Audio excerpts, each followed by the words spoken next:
Hello, I'm Dr. Gloria Horsley. And I'm her daughter, Dr. Heidi Horsley. Heidi and I want to welcome you to Open to Hope Conversations, the podcast.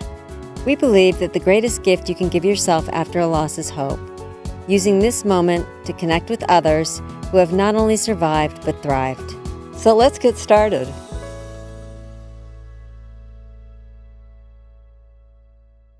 Welcome to the Open to Hope show. I'm your host, Dr. Gloria Horsley, with my daughter and co-host, Dr. Heidi Horsley. Well, Heidi, we have had such a demand for pet loss, and we've got somebody on who's going to be talking about that and how to deal with any kind of loss. Heidi, do you want to introduce our guest today?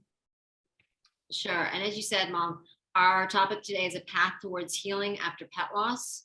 And our guest today is Melissa Lyons. She is an international best-selling author who wrote the books I Will Always Love You and Until We Meet Again. She is an intuitive life coach and offers transformational programs that encourage self-discovery, healing, and connection. Welcome to the show, Melissa. Thanks. I love being here so much. Heidi and I were excited when we saw your book and Until We Meet Again. It's such a sweet book. And Heidi was recently doing a program. Do you want to talk about what happened to you, Heidi, with the program at TAPS? Well, I was recently doing a program for grief and loss, and it was a sibling loss program, but I started talking about the fact that when my brother died, everybody seemed to run from our family when they would see us. They didn't know what to say, so they would kind of avoid us. And my mom and dad decided, especially my mom, to get two dogs, a little Lhasa and a little Shih Tzu puppy. And she got these two puppies, and it brought people towards us and towards my teenage sister, Heather, who was living at home at the time, because everyone wanted to see the dogs. And not only did it bring people to us, it also helped us to heal and to go through our grief, because, dogs are amazing grief support. Mm-hmm. So losing one of those can be really traumatic. And I know that you've lost a lot of dogs in your life, right, Melissa? Yeah, a lot of pets in general. Growing up on a farm, it's kind of a way of life. And we grew up on a farm on a highway. So add one more extra variable to that. Well, tell us what inspired you to write your book. Okay, well, it started actually with I Will Always Love You, which is a book that it's written from the perspective of our human family and friends and loved ones who are no longer with us. And that book sort of came through me, and it was an amazing experience for me to get me into this world and of talking about people's pain and people's recovery and people's trying to find hope and love after such a tragic loss. And I found that when I was being interviewed about I Will Always Love You, and we talked about it, the conversations so often went into, well, I remember when I was 16 and my dog died, or I remember when I was 12 and this happened. And I realized that there are so many people out there still carrying around the pain of losing an animal. What do you do for people who are having the suffering? Well, I think what I do mostly is help them learn how to hold space for themselves and then find a way to see things differently. Because you know that when you're going through any kind of traumatic experience, once it's happened, it's happened. Like you can't rewrite what happened, but you can always change how you perceive it and how you deal with it and what you see when you remember it. So I help people see the hope and the love from that perspective. And so Until We Meet Again, it's the animal, the pet who's no longer with us in this physical world, who's talking to their owners. Oh. And like, for example, one of the pages says, so imagine a dog saying to you, I taught you things as you watched me live, unconditional love, and to always forgive. Oh, love that. I love that. And it's so true, because, dogs and cats and pets in general give you unconditional support and unconditional love. And one of the things we've also been told often and seen firsthand is that sometimes the pet was alive when the person that died was alive. And they were, a lot of memories around the pet are memories watching, for example, your father pet the dog, and play with the dog and be with the dog. And then all of a sudden your father the pet dies. And it was kind of a link to the person that died too. So it makes it doubly hard. Yeah, no doubt. And they're here for such a short time that we go through them more often. Do you know, like it's the fact of it, like, and they're so loving that, you think I'm never going to do this again. The pain's just too much. And then you find yourself sometimes, depending on your life situation, the pain actually is eased by bringing in a new one, because that love comes back again. Well, and bringing in a new one can be helpful, but it can't replace the other one, right? Never. But I hear people say, I kind of brought in a new dog or a new cat to replace, and they're different animals with different personalities. And so while they're wonderful, they don't replace what we lost. It's true. It's true. One of the things that I focus on a lot is thought nutrition. And thought nutrition is similar to the food nutrition we have, with the exception that it's thoughts that actually have nutritional value. And when we're feeling really low and sad and grief and all that pain, we're kind of like, we're putting that out into the universe. And so that's kind of where we're vibrating from, or where it's coming back to us. And so by adding something new, like a new pet, certainly not to replace it, but just to help us feel better. And then as we feel better, the rest of our life can get better. And then we can shift to remembering like the best memories and things that actually make us feel good. And it's just like, simple, subtle shifts to feel. I love this. Thought nutrition. I have never Yes. heard about that. That's wonderful. Feed your mind good thoughts. Right, because if we knew that our thoughts had nutritional value, we wouldn't keep really bad thoughts in our mind. And when I say bad, I mean negative or heavy thoughts. We would allow them to come in, just like we have some junk food, but we'd recognize that they have a shelf life and they need to go, and we need to really nourish our soul with better thoughts, just like we had nourished our body with better food, right? Right. Oh my gosh, I've never heard of this. This is so great, because I think that we can be our own worst critic and be very judgmental when we're grieving, and think we should be doing it this way and we should be doing it that way, and we shouldn't be, in bed until 2 or whatever it is that's happening. And I love taking care of your thoughts as much as you take care of your physical body. Mhm. Yeah, it's true. And another page from the book, if I can quote it, because I think it really it speaks to what the book says to people.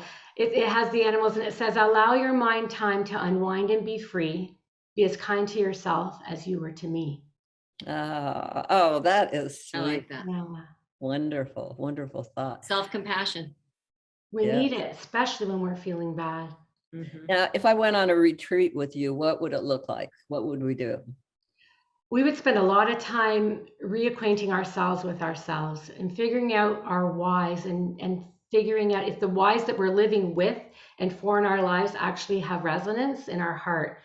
Like if we wake up in the morning excited about our day, who we're going to see, what we're going to do, the things that may or may not wind through, then we're on a path that's obviously a good one. And if we find that there's resistance along that way, we would really look at that and sit with that and figure out ways to see what actually is, see it in a different way, so that it actually can become something that we want it to be, or an experience, for example.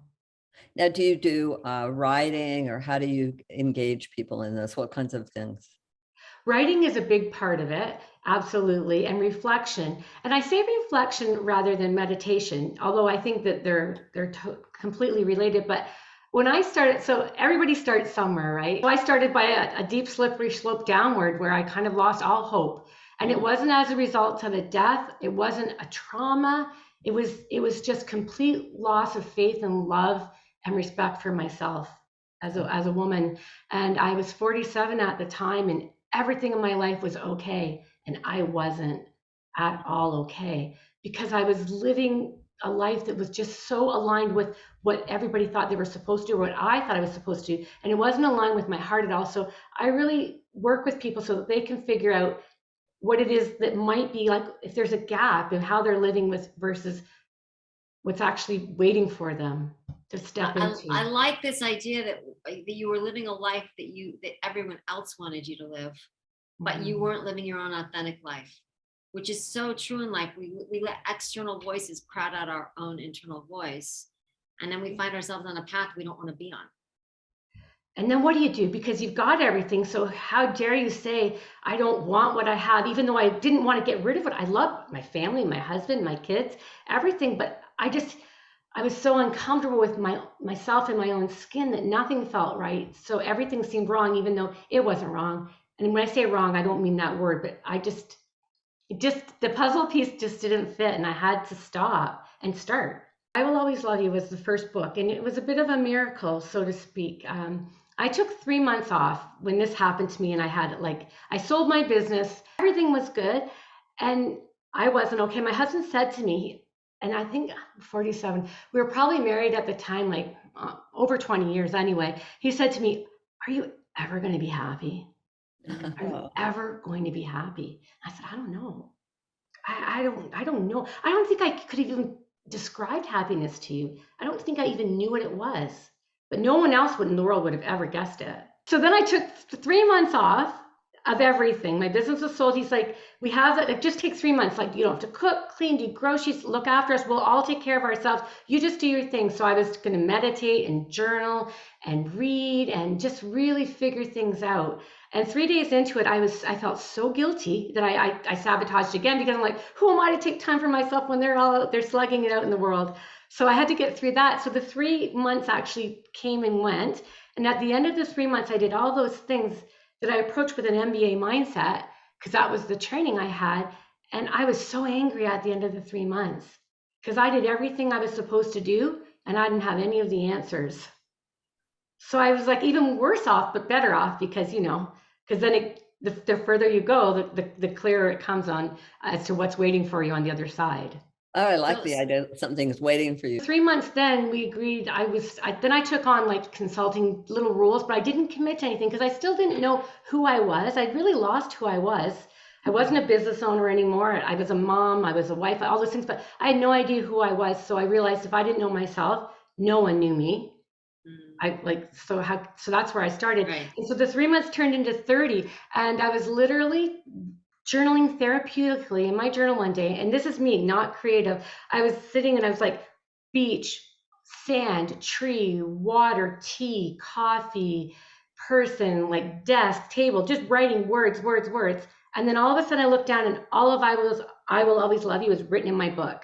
It's a book that is written from the perspective of our loved one who's not here anymore, giving us their perspective on how we could live if we saw everything through their eyes or with them in mind and shine their light. The last page of it is, "Be the one who shines the light that was mine. Honor me now by letting yours shine. Trust that I'm free and home at last. Cherish each moment, life goes by so fast." And that's what the book is about, is cherishing the moments and shining their light, so you see everything new because you're seeing it with them.